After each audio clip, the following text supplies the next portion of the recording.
लाज शरम लागता अक्को पैसा के? अक्को जानी के लाज शरम लागता? कहाला एक दे और चांस दा, एक दे और चांस दा। कह दई जीतला है, कुछ उखड़ला, कुछ कैला है को जानी। कौन आधार से तोरा पता नहीं कहा लाओ कि हम कि एक चांस और दे दा। हम हाई कह के देखाब तब शिक्षा ला के देखाब, तब स्वास्थ्य चौकी खोलब, त हॉस्पिटल खोलब, त रोड बनवाए। अरे 35 साल से देखा ताटी, 35 साल से कुछ करबे नहीं कैला। देखा नहीं हम 35 साल से, सुन ली हम खुद आप सबके मुँह से सुन ली हम 35 साल से राजनीति में बाटी। क्यों काला हम 20 साल से बाटी। क्यों काला हम जीतली त झुलनीपुर से लेके 2 मानव तक रोड बना दिली। क्यों काला गुरवनिया से लेके वहाँ मरियादपुर तक हम 4 लाइन 6 लाइन बना दिली।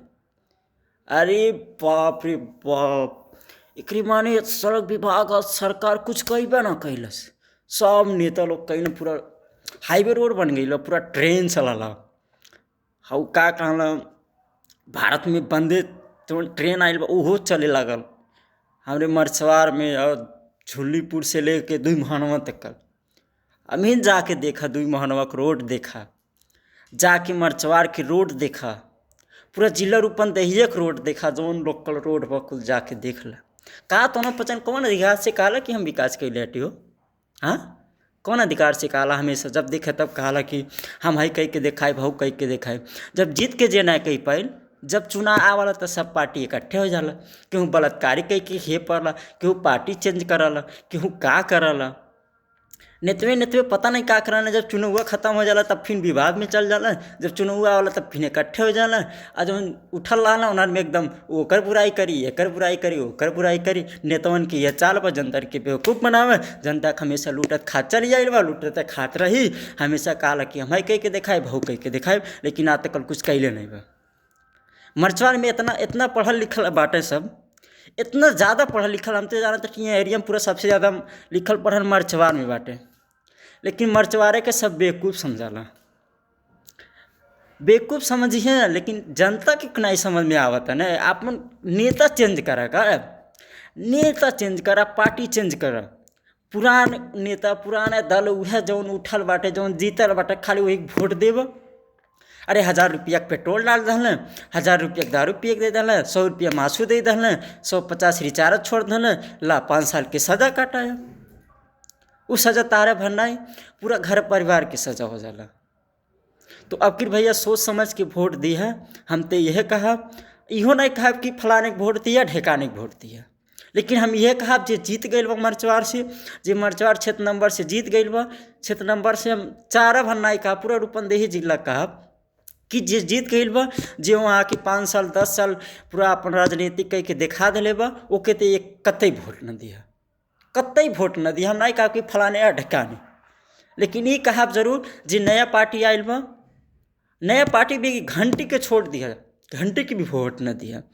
काहे से घंटी में जौन अगर बाले न जगह पर रहा तब वोट हमू देती, लेकिन वह आदमी आयल बा जे भ्रष्टाचारी कह के आ गई बा, जे जीत के आ गई बा, वह आयल बा का कहना घंटी लेके उठल बा, वो आदमी वोट न दिया।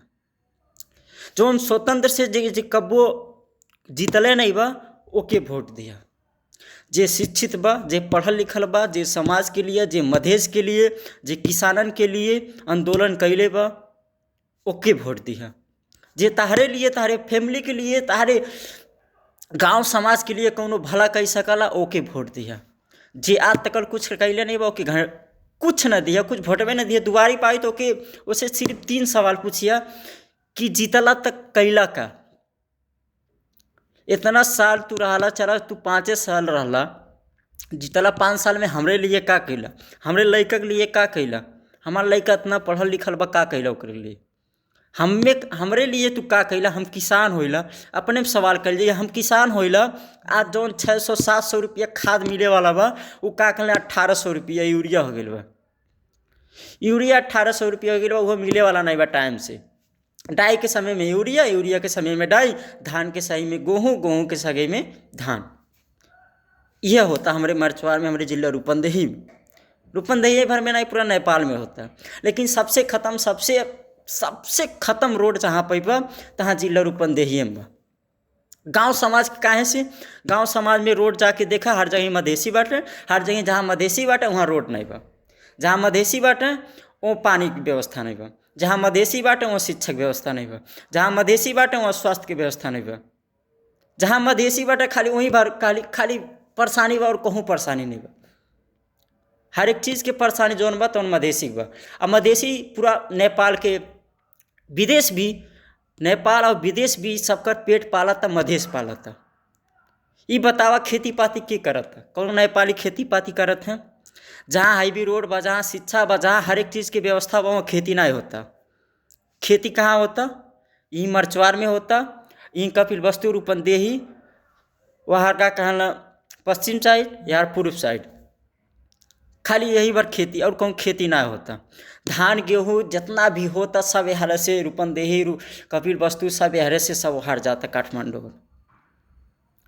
दुनिया पेट पाला ताटा तू, लेकिन तारे पेट पे लात मारा था वह जी कि तू खियावा ताटा वह ताके लात मारा था, और तू वहीं वहीं आदमी के वाह वाह कह के वहीं पीछे पीछे लग के वहीं पार्टी के प्रचार करा था, वही पार्टी कहा था वोट दिया, वही पार्टी कहा था हाई करिया, वही पार्टी कहा था हाउ करिया।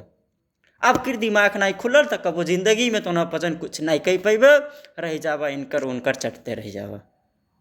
अब फिर हम यह कहा, आप सोच समझ के वोट दिया, चाहे जे के विजयी बनैया तो उसे सवाल कह के ओके सब कुछ उथी कह के तब जाके ओके वोट दिया।